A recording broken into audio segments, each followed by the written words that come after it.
Fala galera, hoje eu vou fazer uma videoaula referente ao tema reprodução assexuada. Primeiro de tudo, existem três características básicas que definem a reprodução como sendo assexuada. A primeira característica básica que vamos falar é que ela é extremamente rápida, ou seja, o gasto de energia dela é muito baixo em relação ao gasto de energia de uma reprodução sexuada. No caso de bactérias, elas gastam cerca de 5 minutos para ocorrer.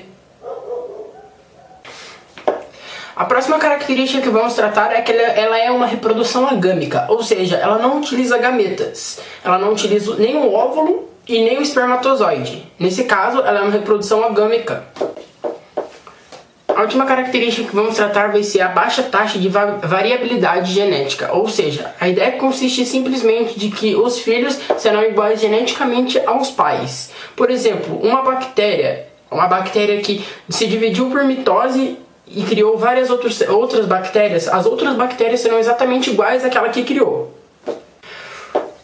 Os seres assexuados tendem a ser mais enfraquecidos em relação aos seres que foram gerados por uma reprodução sexuada, porque não há mistura de genes, não há mistura de diferenciações, não tem genes diferentes se misturando, são genes exatamente iguais que formam outro gene exatamente igual, e é exatamente por isso que eles são mais expostos a doenças dependendo da ação climática.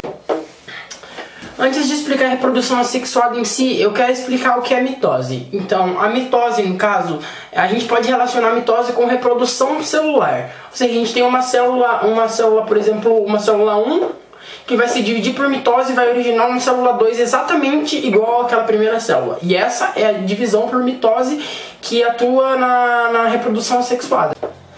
Existem alguns tipos de reproduções assexuadas e eu vou citar algumas para você. Por exemplo, cisseparidade, que também pode ser chamada de bipartição ou divisão binária. Ela consiste na ideia de que uma única célula se divide em várias outras, mutuamente por mitose.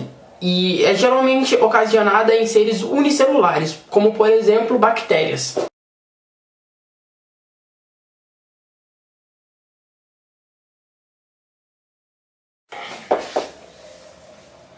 Na fase de estropilização é muito mais comum acontecer em águas vivas, ou seja, na fase do pólipo, que no caso é um quinidário que fica fixo em algum lugar e cada parte desse quinidário que se solta vai se transformar em uma medusa.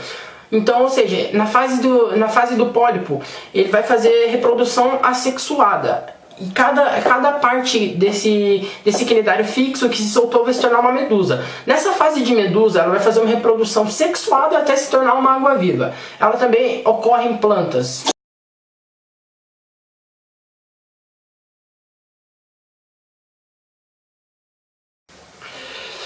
Para explicar a reprodução assexuada por fragmentação, eu vou usar um exemplo da planária. Ou seja, quando a planária recebe algum tipo de ferimento que, por exemplo, corte-a no meio, sobram dois pedaços.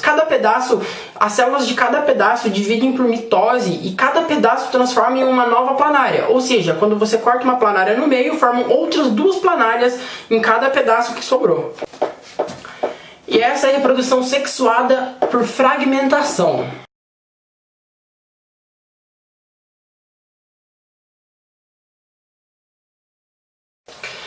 No caso da reprodução assexuada por gemulação, é bastante parecido com a reprodução assexuada por esporulação que eu expliquei anteriormente. Só que ela só vai ocorrer em poríferos de água doce, ou seja, em esponjas. Nesse indivíduo, nessa esponja, existe uma cápsula que guarda dentro células que vão se dividir posteriormente por mitose e vão formar novas esponjas geneticamente idênticas à esponja original. Ou seja, quando chega o momento, essa cápsula se abre e as células são expelidas. E ela só vai se dividir por mitose quando ela encontrar um ambiente que favorece essa divisão. Ou seja, um ambiente sem poluição, um ambiente sem interferência do homem de alguma forma, nesse caso.